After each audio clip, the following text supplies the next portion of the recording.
నమస్తే welcome to A1 TV Telugu news. ఇక details చూస్తే సంగారెడ్డి జిల్లా పాసమైలారం పారిశ్రామిక వాడలో చోటు చేసుకున్న ఘోర అగ్ని ప్రమాదంలో మృతుల సంఖ్య అంతకంతకు పెరుగుతుంది. సీగాచి రసాయన పరిశ్రమలో జరిగిన పేలుడు ఘటనలో మరణించిన వారి సంఖ్య 37కు చేరింది. మరొక 35 మంది గాయపడగా వారిలో 11 మంది పరిస్థితి విషమంగా ఉన్నట్లుగా సమాచారం.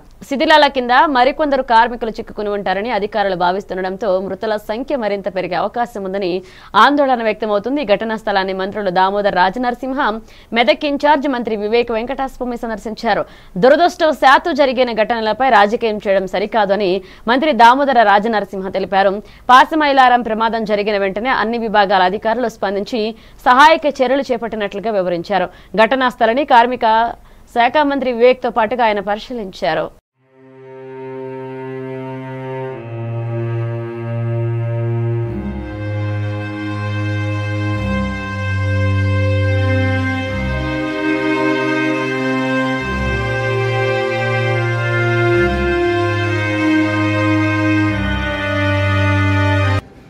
సంఘటన అయిన తర్వాత 15 నిమిషాలలో కలెక్టర్ గారు ఇక్కడ రావడం, ఒక వార్ రూమ్ పెట్టడం, ఈ సంఘటన అయింది. అందరూ ఎవరైతే ఈ సంఘటనలో ఎఫెక్ట్ అయినారో అందరికీ హాస్పిటల్, ఎందుకంటే ఇలాంటి సంఘటనలో ఎక్కడైతే లాస్ వలన బ్రీతింగ్ చాలామంది లో ఉండాలి, వాళ్ళందరికీ ఎగ్జాషన్ తీసుకోవడానికి కష్టంలో ఉన్నారు, వాళ్ళందరికీ ఆక్సిజన్ ఇచ్చే అవసరం. ఇమీడియట్లీ అథారిటీస్ అందరూ కూడా ఎవరైతే ఎఫెక్ట్ అయినారో 34 ఇమీడియట్లీ హాస్పిటల్స్ని షిఫ్ట్ చేయడం, 12 మంది ఐసీయూలో ఉన్నారు, వాళ్ళందరికీ కూడా వెంటిలేటర్ పైన పెట్టడం జరిగింది. రాజకీయాలు పార్టీలు కుటుంబాలు బాధ్యతతో ఉంటారు, కాపాడుకుంటే రూపొందించిన ప్రతి అంశాన్ని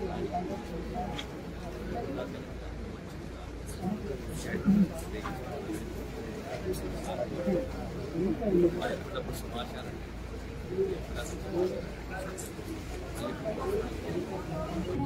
ఆ పేలుడు సంభవించినప్పుడు దాదాపు 2 కిలోమీటర్ల దూరంలో ఉండే బస్సులు, అనేక వాహనాల అద్దాలు కూడా పగిలిపోయినట్టుగా, అంటే చాలా భూమి కంపించేంత సౌండ్ వచ్చింది. ఆ శబ్దం వచ్చినప్పుడు, ఆ బ్లాస్ట్ జరిగినప్పుడు కంపెనీలో మరి ఇక్కడ పనిచేస్తున్నటువంటి వర్కర్స్ చెప్తున్న దాని ప్రకారంగా 110 మందికి పైగా పనిచేస్తున్నారని, మరో 30 మంది ఆఫీస్ స్టాఫ్ పనిచేస్తున్నారని, 140 మంది వరకు కంపెనీలో పనిచేస్తున్నట్టుగా ఇక్కడ కొంతమంది వర్కర్స్ పేలుడు సంభవించినప్పుడు బయటకు పరిగెత్తుకి వచ్చినటువంటి వాళ్ళు కానీ, ఆ పేలుడు సంభవించినప్పుడు డ్యూటీలో ఉన్న ఒకరిద్దరిని కలిసినప్పుడు వాళ్ళు చెప్తా ఉన్నారు. దాదాపు 140 మంది వరకు కంపెనీలో ఆ నిమిషానికి పనిచేస్తున్నారని. ఫార్మాస్యూటికల్ కెమికల్ కంపెనీ 1989 నుండి ఉన్నప్పటికీ ఇలాంటి ట్రాజడీ ఎప్పుడూ జరగలేదని మన ఇన్వెస్టిగేషన్లో తెలియదు. ఒకటి, ఇప్పుడు ఎందుకు జరిగింది, ఎలా జరిగింది అన్నది తెలంగాణ గవర్నమెంట్, నేషనల్ గవర్నమెంట్ సరైన ఇన్వెస్టిగేషన్ చేస్తారని నాకు నమ్మకం ఉంది. 3 చనిపోయిన కుటుంబాలను మనం తిరిగి తీసుకురాలేము.